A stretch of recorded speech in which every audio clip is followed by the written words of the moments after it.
Hi, and welcome to our podcast, Learning Leading Now, where we talk all things education in Mobile County Public Schools. I'm your host, Sally Erickson. I'm the communications specialist person of note. I'm sorry, I'm joking.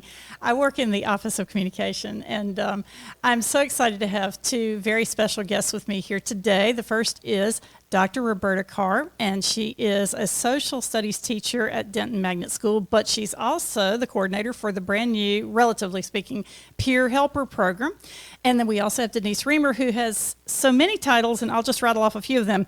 Lead social worker, mental health services coordinator, homeless and foster care liaison. Welcome, ladies. Thank you. Thank you. So I thought we'd start by talking a little bit about the importance of mentorship in our lives, because I think we've all had a mentor or two who really had a big influence on us. And so I'll start. I had a mentor in high school who influenced me greatly in a very, very negative way. I had a mentor who basically taught me that there are a lot of very difficult people out there, and that to achieve greatness, you sometimes have to find ways to get along with people that normally you would just have a really hard time working with. And there's a value in that. So, Dr. Kerr, do you want to start telling us about any special mentors in your life? Yeah, it seems like I've had mentors at every level of my education. School is, so important to me. But in high school, it was my science/journalism teacher. The fact that he taught science and yet was this phenomenal state award-winning journalist teacher was wonderful for me. We can do so many things. We don't have to stick in one box. So just watching him maneuver through that, but always just empowering us students to let our voice be heard. And that's the kind of teacher I am. So I want to be a leader, but I want my students to be a leader even more. Fantastic. All right. Denise, what about you? I think I had two, one opposite ends of the spectrum, but two teachers in high school, both women. One was my calculus teacher, and one was my 12th grade English teacher. And completely opposite. I know. And I was a little scared of calculus. And so, she taught me not to be scared, to try new things, kind of like what Dr. Kerr was saying. And then my English teacher, that's my first love as an English major. And she just taught me that, I could just express myself in so many different ways and, write my own story. And I think that's what I like to bring to leadership here at Mobile County Public Schools is to, certainly we have a team of 15 social workers, and just they're all different. They all practice differently, but let them write their own story about how they can impact children's lives and families' lives here. And I think that's important to emphasize to our audience is that our school district has so many social workers, and they do so many wonderful things for our kids. But first, I wanted to talk about the Peer Helper program, because I just found out before we got started that it has now been launched at its second middle school. So you want to tell us a little bit about that, Dr. Kerr? Yeah, so Peer Helpers is third year of Peer Helpers, and it was done as clubs after school, or when there was time during the day, various things. But last year I taught the school. I was the only one teaching at school a course of Peer Helpers, and it went phenomenal. And it was a lot of work. I'm not going to be, I'm not going to sugarcoat that. It was a lot of work. This year we're more prepared for it. But Clark Shaw Middle School is now teaching the class, and I've been in contact with the teachers over there, and they're so nice, and they're like, "What do you got? Help us out." And I'm just like, "Of course, you're going to love this. I want it in every middle school." And so tomorrow we have a conference where we get to actually, hang out face to face. So I'm pretty excited about that. Well, I was tickled a few days before school started when I happened to be visiting Denton, and I saw some of the peer helpers setting up the displays in the hall, and that was just really neat because they didn't have to be there before school started, but this is obviously something they were passionate about. I had peer helpers come in, so we're supposed to every year do introduce peer helpers to the staff, let the staff know what the peer helpers are there for, what they're available for. Here's what we can do for you. Here's what we need from you. And I'm like, I don't need to do that. I can let the students do that. And so during teacher report week, my peer helpers came in and presented to the staff, and this is who we are. And it was so empowering and so the teachers are just like, yeah, Well, I mean, especially middle school, it just seems to me to be such a fragile age. And just to have kids who are willing to talk to Yeah. teachers about what they're doing and why they believe in it. Yeah. That's pretty neat. So, It is really cool. I mean, Peer Helpers, it's a district-wide initiative, again, in its third year of implementation, and it's funded through a grant from the Alabama State Department of Education for that anti-bullying program. But it's so much more than that, right? And like Dr. Kerr was saying, it just definitely empowers a group of diverse students within each school to provide assistance and support to their peers. And not in doing that, they learn a couple of things, I think. They learn how to do that. They're actually trained on how to provide that support to their peers. They're trained on how to, when it's time maybe to turn it over to an adult. Like, this is not something I can handle. I need to turn it over to an adult. But it also, that empowerment of they start to become leaders themselves. And having that diverse group of students is what's so important and so cool about peer helpers, because you're not just looking for, the straight A students or the athletes or, but you're looking for everybody to have a seat at the table. So that's really cool. right. And just the idea that they're all having face-to-face interaction, just kind of laying things bare in terms of how can we relate better? How can we improve communication, right? right. And I tell my peer helpers that we can't do everything. We can't be everything and we can't know everything, but we can do something. And that made them feel a whole lot better in the training. Like, if you see something, we know the see something, say something, but it's them, purposely looking out for the student who looks sad, the student who looks upset, the student who, maybe they're struggling with poverty. We look for the signs. And maybe you have no idea as a child how to solve that, but something's wrong. And Peer Helpers gives them a place to take that to. We have a mailbox in our hallway with a form that students can just walk by and grab. And they can fill out that form, I want to talk to someone. And sometimes they request a certain peer helper because my peer helpers are famous. Like, the kids know them. Campus celebrity. Right. That's right. They know them, that this person will get something done for me. So sometimes they request a certain peer helper and sometimes they don't. And sometimes those forms get turned into the mailbox and we look at them and I'm like, ooh, Megan or Alex or, whoever, this is something I think you'd be good at handling this. And sometimes a student will come to me and say, this is what I saw, this is what I heard, and I don't know what to do. But they have a place to go to express that. It's so empowering. I think that's fantastic. And you were talking about how they plan events throughout the year. Can you tell us a little bit about all the different events they do? The kids were so excited. Yesterday was our big campaign reveal. So we start off easy just to get them in the campaign feel. So we do a preparedness for severe weather. It's emotionally, it's easy. We want to be serious. We are going to, give the tips for what to do in hurricane weathers and what to do with tornadoes, but it's not deep emotion. So the kids are on their way. But yesterday we rolled out the whole semester. We have 13 campaigns we're doing. Of course, we're doing anti-bullying and Red Ribbon Week. There's the essentials that we have to do. But we're a magnet school, so we don't have a attendance problem. Like, our kids come to school. I'm lucky that way. But what my students struggle with when they first get to Denton is friendships. That they don't have, they've left their home school, they're at a school, they don't know anyone.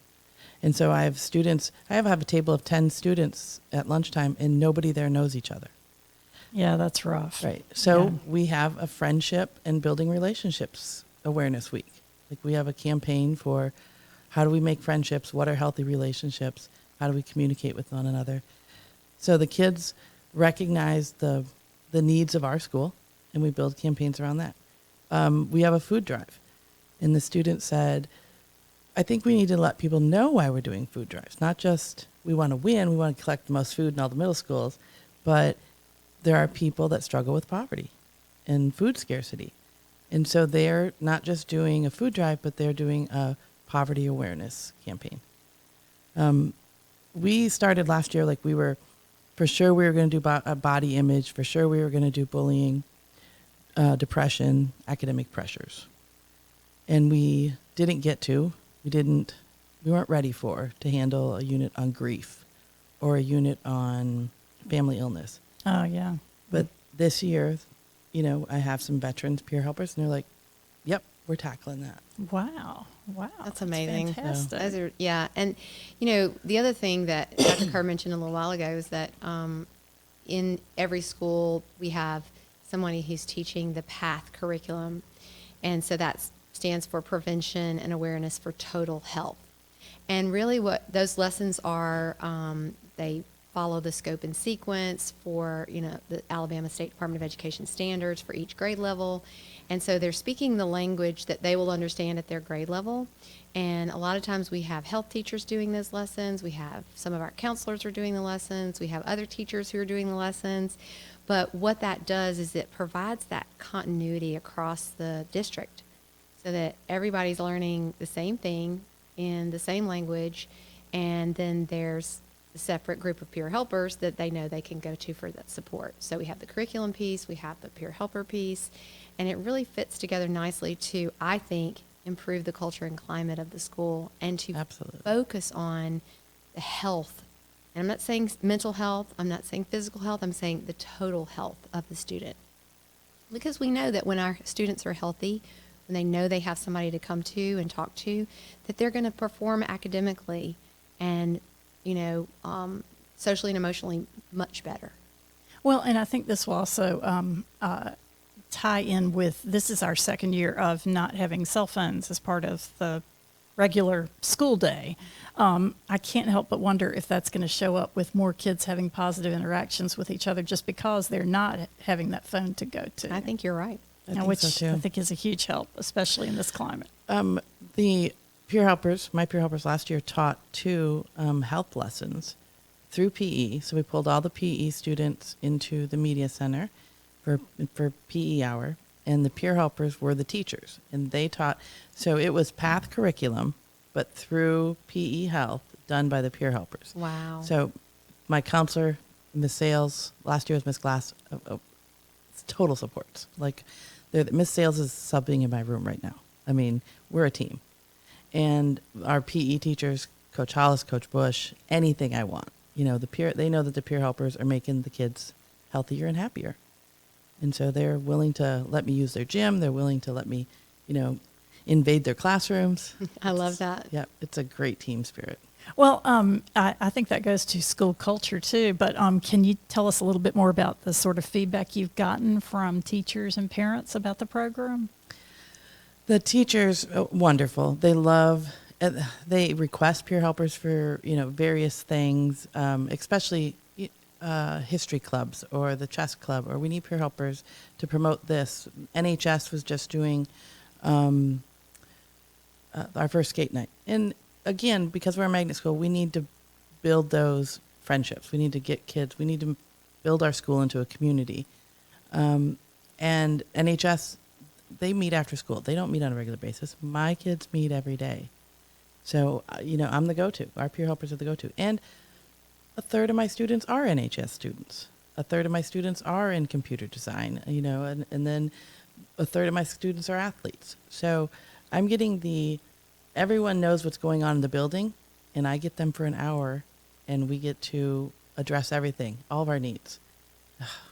That sounds very elite, doesn't It it? In a good way. It's awesome. Yeah.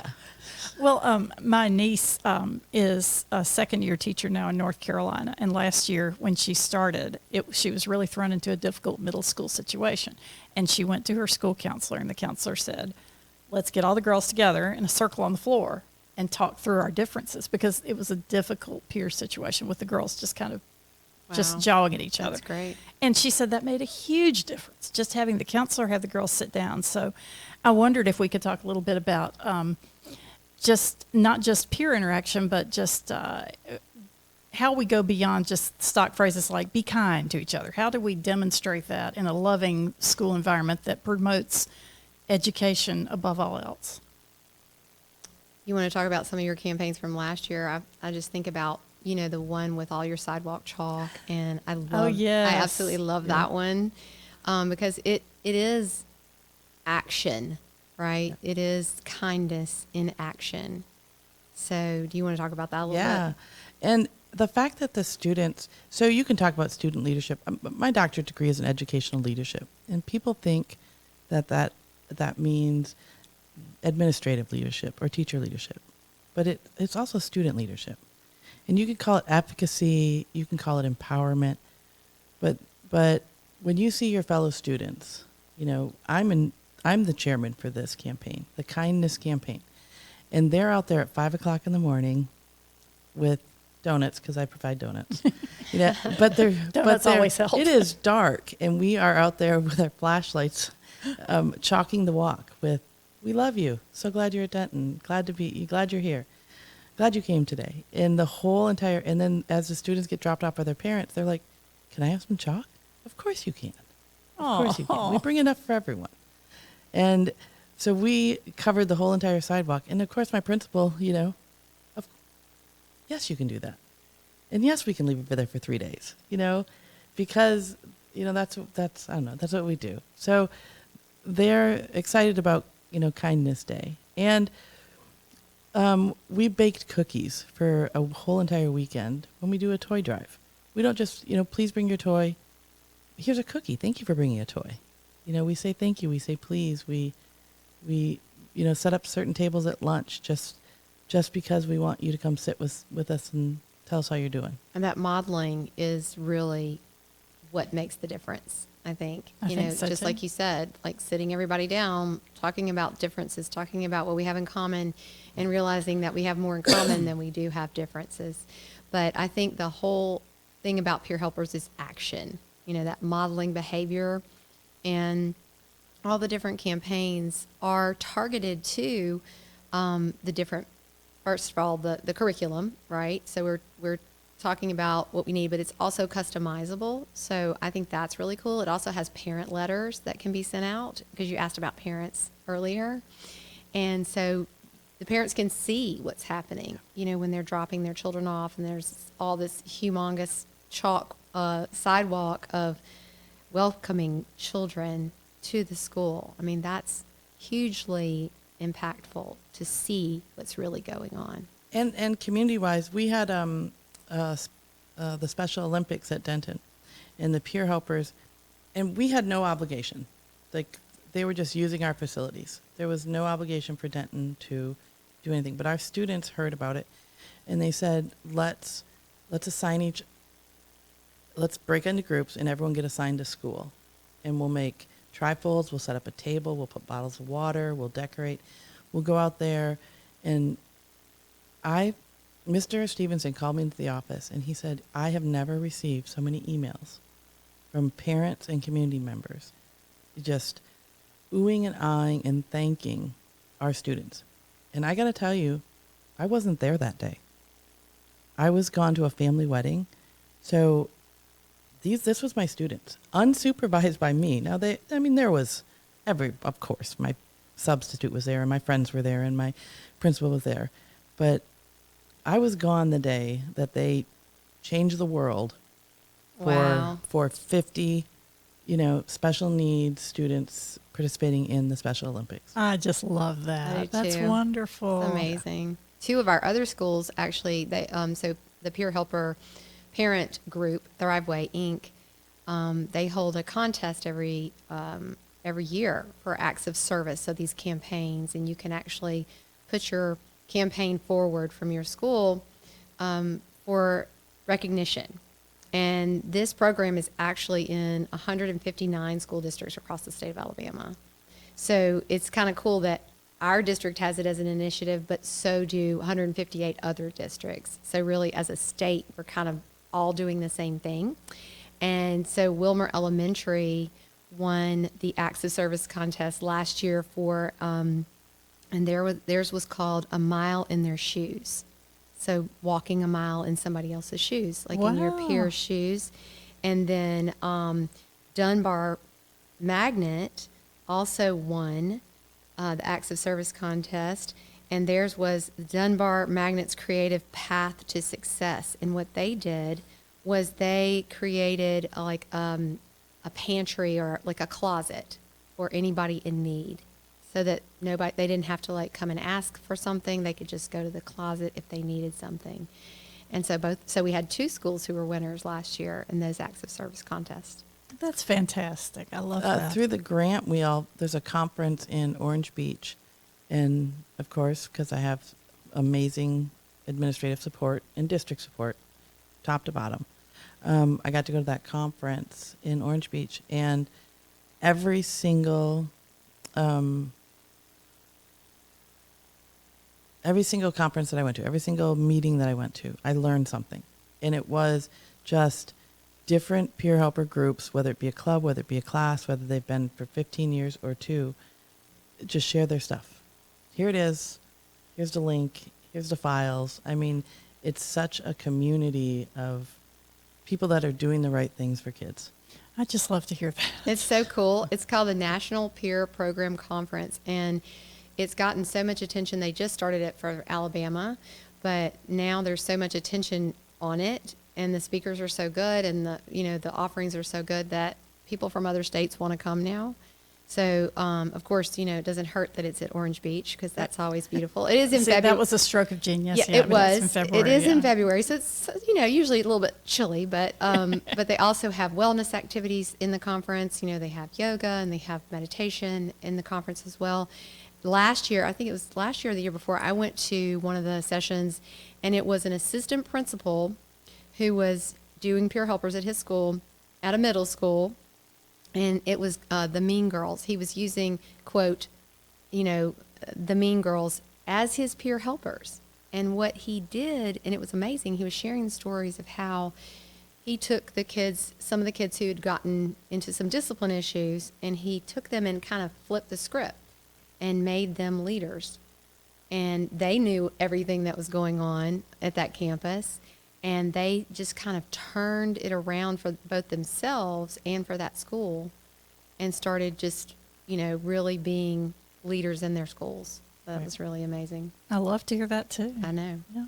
Well, before we run out of time, can you, Denise, give us a little overview about some of the other things that our social workers do for our older students? Because I don't think people are aware of the extent of their work, especially in our high schools, with suicide prevention and other mental health related issues. Sure. So, the role of all of our social workers are licensed at the master's level. And the reason for that is because they, they go through extra training in their graduate program and can really perform as a social worker and practice as a social worker in whatever setting they're in. And the main thing that they do is they connect. They're that connector. So if you think about a chain, the links in the chain, and that social worker is the link between home, school, and community. And so a lot of times when administrators or counselors, or, we work very closely with our administrators and our counselors, and our resource officers and our nurses, and we form a safety team at each school. And by doing that, we have this team that can kind of look at any situation that's going on, and our social workers are often presented with these cases where, we might have an unaccompanied youth who's no longer in the physical custody of a parent or guardian for a number of different reasons. And we need to get that student across the stage to graduation. And so the social worker really becomes kind of a parental figure in that case. And I've got several social workers who really call those kids their daughters and sons, and they follow them through college and beyond to get them to that next step that they need to get to. So certainly with suicide prevention, we work very closely with our counselors in doing the student safety protocol. The Peer Helpers Plus program was nationally recognized this year as being on this a registry of best practices for suicide prevention. So we're happy to have that.